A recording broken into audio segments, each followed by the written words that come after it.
Hello दोस्तों, मैं जवान सिंह स्वागत करता हूं आपका आज की वीडियो में। दोस्तों, आज हम बात करने वाले हैं इंडिया के टॉप 3 लार्ज कैप कैटेगरी के म्यूचुअल फंड्स के बारे में, जिनको आज हम इस वीडियो में डिटेल में डिस्कस करने वाले हैं। और इनमें से कौन सा म्यूचुअल फंड बेस्ट है ये भी आपको वीडियो के दौरान समझ में आ जाएगा। तो बेसिकली ये जो लार्ज कैप कैटेगरी के म्यूचुअल फंड्स होते हैं, इनमें सेबी के रूल के हिसाब से फंड मैनेजर्स को कम से कम 80% केवल लार्ज कैप कंपनीज में ही निवेश करना होता है। और ये जो लार्ज कैप कंपनीज होती हैं, इनका चुनाव किया जाता है इंडिया की top listed 100 large cap category की कंपनी से। और ये जो लार्ज कैप कंपनीज हैं, ये अच्छी खासी एस्टेब्लिश कंपनीज होती हैं, जिनमें मैनेजमेंट की क्वालिटी भी काफी बढ़िया होती है। एग्जाम्पल के लिए Infosys, TCS, Bajaj finance, HDFC bank, Kotak Mahindra bank जैसी बड़ी कंपनीज इसी में शामिल होती हैं। तो जो कंजर्वेटिव इन्वेस्टर्स होते हैं, जिन्हें रिस्क की मात्रा बहुत ही कम चाहिए, कि हम निवेश तो करना चाहते हैं लेकिन हमारे निवेश में हमें ज्यादा उतार चढ़ाव देखने को ना मिले, तो उस प्रकार के निवेशकों के लिए ऐसे म्यूचुअल फंड एक अच्छा विकल्प साबित हो सकते हैं। तो वीडियो में स्टार्ट से लेकर एंड तक मेरे साथ जुड़े रहें, ताकि कोई भी इंपॉर्टेंट पॉइंट एज ए निवेशक आपसे छूट ना जाए।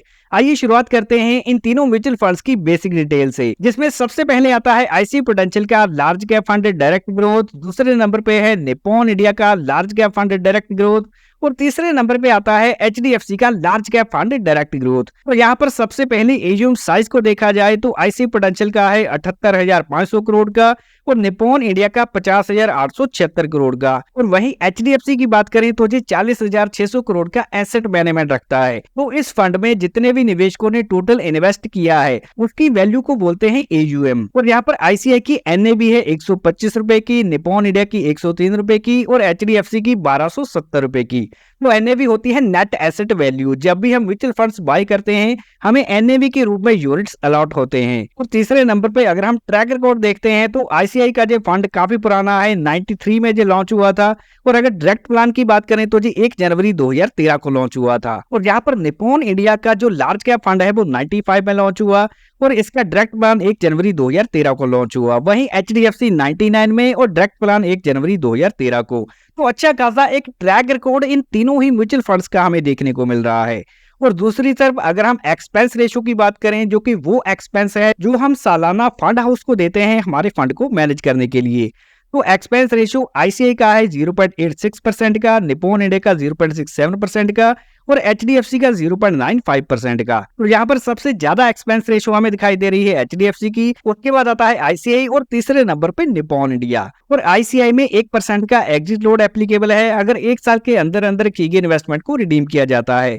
और वहीं निप्पॉन इंडिया में 1% का एग्जिट लोड लगेगा अगर 7 दिन के अंदर अंदर ही इन्वेस्टमेंट को रिडीम किया जाता है, और 7 दिन के बाद कोई भी एग्जिट लोड नहीं लगेगा। और एचडीएफसी के लार्ज कैप फंड में 1% एग्जिट लोड एप्लीकेबल है 1 साल के अंदर अंदर की गई रिडीम पर। और यहाँ पर आईसीआई एंड एचडीएफसी के जो लार्ज कैप फंड हैं, ये फॉलो करते हैं निफ्टी 100 टीआरआई इंडेक्स को, लेकिन जो निप्पॉन इंडिया है ये बीएसई का 100 टीआरआई इंडेक्स फॉलो करते हैं, जिसको टोटल रिटर्न इंडेक्स बोला जाता है। और यहाँ पर इन तीनों ही म्यूचुअल फंड्स में एसआईपी का भी ऑप्शन है, और साथ में लंप सम इन्वेस्ट करने का भी ऑप्शन है। तो 500 रुपए से मंथली एसआईपी और लंप सम 1000 से यहाँ स्टार्ट किया जा सकता है। और दोस्तों, अभी हम इन तीनों ही म्यूचुअल फंड्स के हिस्टोरिकल रिटर्न्स को आपस में कंपेयर करने वाले हैं, जिसमें आप देखेंगे कि पिछले 6 महीनों में आईसीआई प्रूडेंशियल ने 3.5% के, निप्पॉन इंडिया ने 2.5% के, और एचडीएफसी ने तकरीबन 3% के रिटर्न जनरेट किए हैं। और वहीं इनके मुकाबले बेंचमार्क के रिटर्न 2% के रहे, और कैटेगरी एवरेज 2.71% की रही। और पिछले 1 साल में आप देख सकते हैं कि सबसे ज्यादा रिटर्न आईसीआई प्रूडेंशियल ने दिए तकरीबन 14% के, और दूसरे नंबर पे आया निप्पॉन इंडिया 12.5%, एचडीएफसी 11%। लेकिन जो बेंचमार्क इंडेक्स है इसने 8.63 और कैटेगरी ने 12% के रिटर्न जनरेट किए हैं। और 3 सालों की जो एवरेज ग्रोथ परसेंटेज है वो यहाँ सबसे ऊपर दिखाई दे रही है निप्पॉन इंडिया की तकरीबन 20% की, इसके बाद आता है आईसीआई 18.5%, और तीसरे नंबर पे एचडीएफसी 16.72%। और बेंचमार्क के रिटर्न जहां पर आप देख सकते हैं कि 13.20% और कैटेगरी के 16.5% के रहे। और वहीं हम 5 सालों की मीडियम टर्म में देखते हैं तो यहाँ पर सबसे बढ़िया परफॉर्मेंस है निप्पॉन इंडिया की 19.5% की, और आईसीआई की 17% की, और एचडीएफसी की 16.5% की। और वहीं बेंचमार्क के 12% और कैटेगरी एवरेज के 14% के एनुअलाइज रिटर्न हमें देखने को मिल रहे हैं।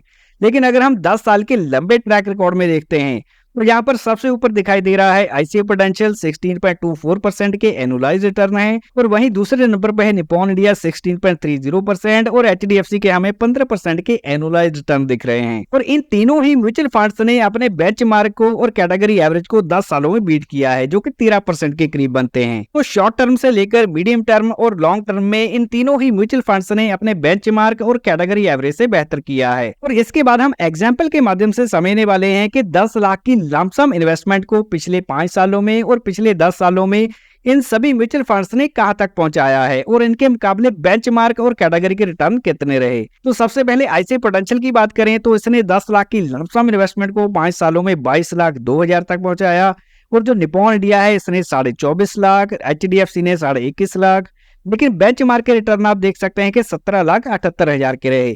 कैटेगरी एवरेज 19,32,000 की रही। और वहीं अगर हम 10 साल के टाइम पीरियड में देखते हैं तो 10 लाख की लमसम इन्वेस्टमेंट को आईसीआई प्रूडेंशियल ने 45 लाख तक पहुंचाया है, और इसके बाद निप्पॉन इंडिया ने 45,26,000 और एचडीएफसी ने 40,91,000 तक पहुंचाया है। और यहाँ पर बेंचमार्क के रिटर्न रहे 34,55,000 के और कैटेगरी एवरेज 35,79,000 की रही। तो चलिए अब हम देख लेते हैं पिछले 5 सालों में इन तीनों ही म्यूचुअल फंड्स की परफॉर्मेंस कैसी रही, कैटेगरी एवरेज के रिटर्न किस प्रकार के रहे।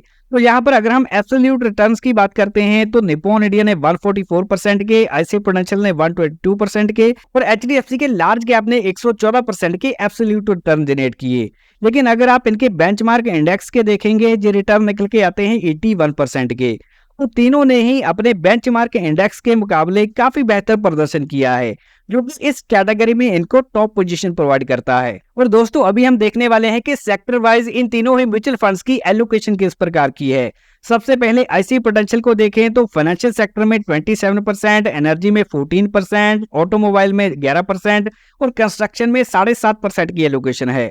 और वहीं दूसरी तरफ आप देखोगे कि निप्पॉन इंडिया ने तकरीबन 30% की एलोकेशन फाइनेंशियल में रखी है, एनर्जी में 11%, सर्विसेज में 10% और ऑटोमोबाइल में 8.74%। और तीसरे नंबर पे एचडीएफसी का ज्यादातर फोकस फाइनेंशियल सेक्टर पे रहा है, तकरीबन 34% का। इसके बाद आता है हेल्थ के 10%, ऑटोमोबाइल 10% और एनर्जी सेक्टर में 8.5% की एलोकेशन है।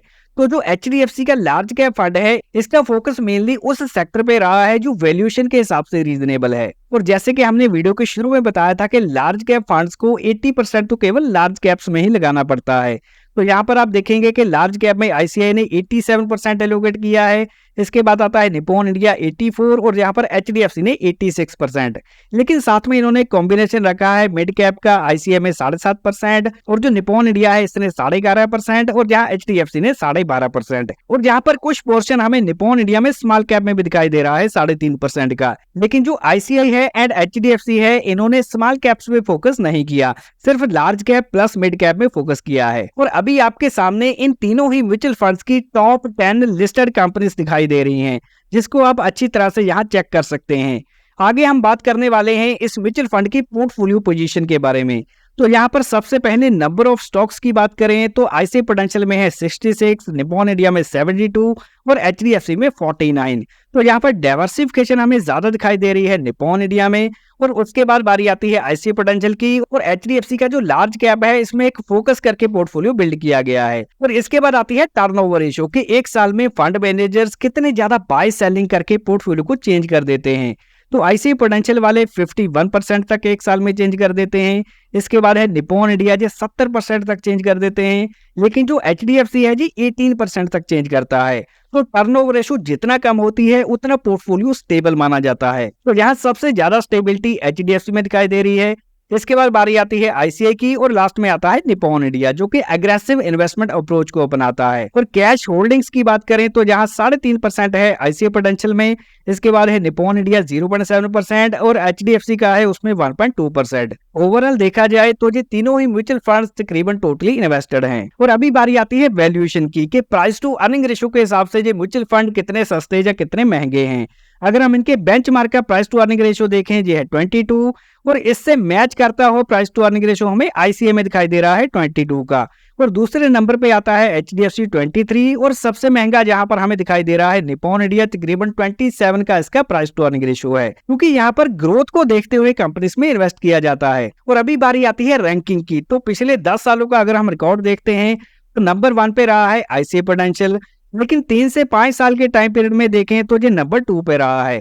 और जो निप्पॉन इंडिया है वो पिछले 5 साल में नंबर 4 पे रहा है।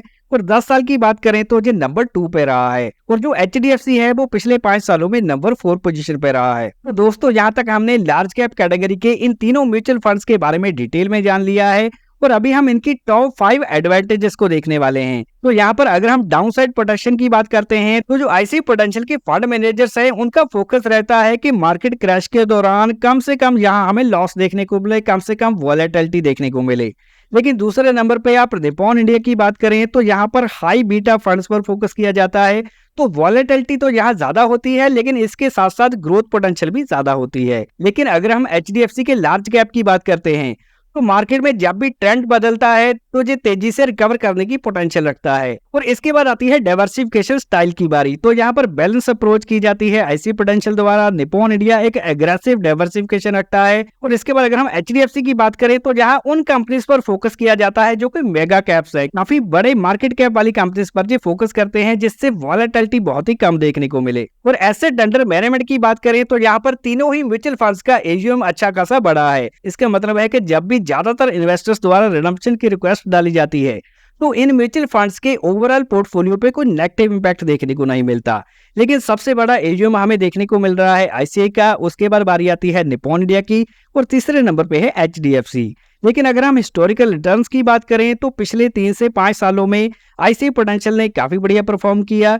लेकिन इस कैटेगरी का लीडर हमें देखने को मिल रहा है निप्पॉन इंडिया, जिसने पिछले 3 से 5 सालों में तकरीबन 19-20% की एनुअल रिटर्न देखने को मिल रहे हैं। लेकिन HDFC का जो लार्ज कैप फंड है इसका मेनली फोकस रहता है वैल्यू ओरिएंटेड ग्रोथ पर। तो ज्यादातर ब्लू चिप कंपनीज पर इनका फोकस होता है। और 5वें नंबर पर अगर हम मैनेजमेंट की बात करते हैं तो इन तीनों ही फंड हाउस की जो मैनेजमेंट है इनके पास अच्छा खासा एक्सपीरियंस है। तो दोस्तों, अगर आप ऐसे म्यूचुअल फंड्स में निवेश करने का विचार बनाना चाहते हैं तो यहाँ पर आपका रिस्क प्रोफाइल हाई होना चाहिए और कम से कम 5 से 10 साल तक का इन्वेस्टमेंट होराइजन तो रखना ही चाहिए। और आपका जो इन्वेस्टमेंट गोल है वो लॉन्ग टर्म में वेल्थ क्रिएशन का होना चाहिए। तो ये सभी बातों को ध्यान में रखते हुए आप ऐसे म्यूचुअल फंड्स में निवेश करने का विचार बना सकते हैं। और अभी हम डिस्क्लेमर देख लेते हैं। तो ये जो म्यूचुअल फंड इन्वेस्टमेंट है ये बाजार जोखिमों के अधीन होती है और इसमें मिलने वाले रिटर्न्स की कोई भी गारंटी नहीं होती। और किसी भी म्यूचुअल फंड की पास्ट परफॉर्मेंस इंडिकेट नहीं करती कि आने वाले सालों में भी उसी प्रकार के रिटर्न मिलेंगे। और हमारे द्वारा किसी भी इन्वेस्टमेंट स्कीम को प्रमोट नहीं किया जाता, क्योंकि हमने ये वीडियो बनाया है केवल एजुकेशन पर्पस के लिए। तो कोई भी इन्वेस्टमेंट करने से पहले अपने फाइनेंशियल एडवाइजर से कंसल्ट करें और इन्वेस्टमेंट से रिलेटेड सभी डॉक्यूमेंट्स को ध्यान से पढ़ें। और अगर ये वीडियो जानकारी से भरपूर लगा हो तो इसको लाइक जरूर करें, दोस्तों के साथ ज्यादा से ज्यादा शेयर करें। वीडियो पूरा देखने के लिए मैं रिजवान सिंह आपका धन्यवाद करता हूँ। मिलते हैं अगले वैल्यूएबल वीडियो में।